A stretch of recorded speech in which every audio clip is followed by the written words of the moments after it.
My New Year's, I want to lose weight. I mean, every year I want to lose weight, but I never do. All right, so uh, 2022, Coach, was a year of milestones and new challenges for you, as it was your first time being an assistant coach. Honestly, I cannot believe that. But what are you taking from your experiences with Gilas and the Miami Heat organization moving forward this year? well, I think that there's certain things that you learn from either side. From the Miami Heat, it was definitely, they're all about culture, and it's not what they do, it's how they do it, and that's what's important to them. And what I found important for me is seeing how they do things, how their coaches interact with their players, how they prepare, how they deal with players and teach. All those things. It wasn't necessarily what they did in their offense or what they did in their defense, although there was a number of things that I really, really liked watching in their defense. But more, it was the how-to, they're just so culture-driven. It was fascinating, and trying to bring a little bit of that culture into what we do is one of our goals coming up into this new year. Into the next conference. We try to bring a little bit by little bit.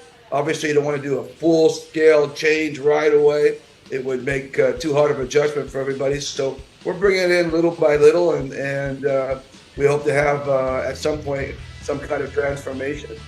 And then Gilas it's just dealing with Chot again and being with him and supporting him in any way I can.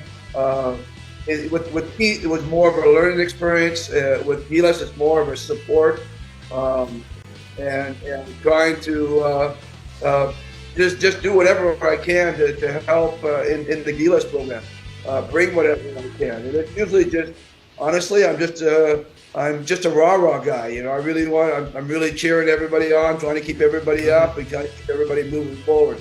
I just feel that's where my role is right now, as I continue to learn all the ins and outs of Chut's offense and defense, and where I can, help here and there. Well, Coach, again, going into this year, it feels like we're almost back to normal when it comes to everything basketball related. And I'm just genuinely curious if your game to answer a few possible New Year's resolutions for some of your players that you have right now, just to make your life easier in 2023. So I was wondering if you got one here for Scotty Thompson. A New Year's resolution for Scotty? Oh, geez. The only thing I'd say about Scotty is don't change, and I think that's important. And I must admit, there's been no change. But, Scotty has grown so much in terms of popularity. He has his own shoe. And, he has all this attention and this stuff. And the great thing about Scotty, it hasn't affected him. It hasn't affected his game. Hasn't affected the way he prepares in practice, or he treats his teammates. There's talagang walang mayabang with Scotty, and that's the thing that if I had a New Year's resolution is Scotty, don't change. Stay who you are. Stay what you're doing. He just continues to get better and better and better because he has that great attitude. He's such a great teammate. Everybody loves Scotty.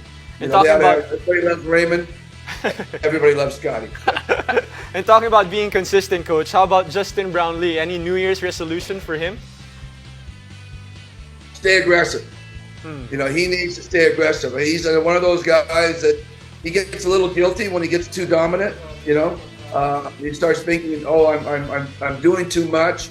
I've got to, hold off a little bit. I got to get my teammates more involved. I got to do this and that." He has a real conscience that he gets guilty when he thinks things are not. He takes it pretty hard. And but we just have to continue to make him realize that the more aggressive he is, the more that opens up other things for his teammates. And so that's something we have to continually push him on. And so going into this New Year's, going into this Game 5 series that we have now, he needs to stay ultra aggressive. Well, Coach, I want to talk about one of the younger guys you have also on the roster, Jamie Malonzo. A lot of people are giving him his flowers, especially towards the end of the elimination round.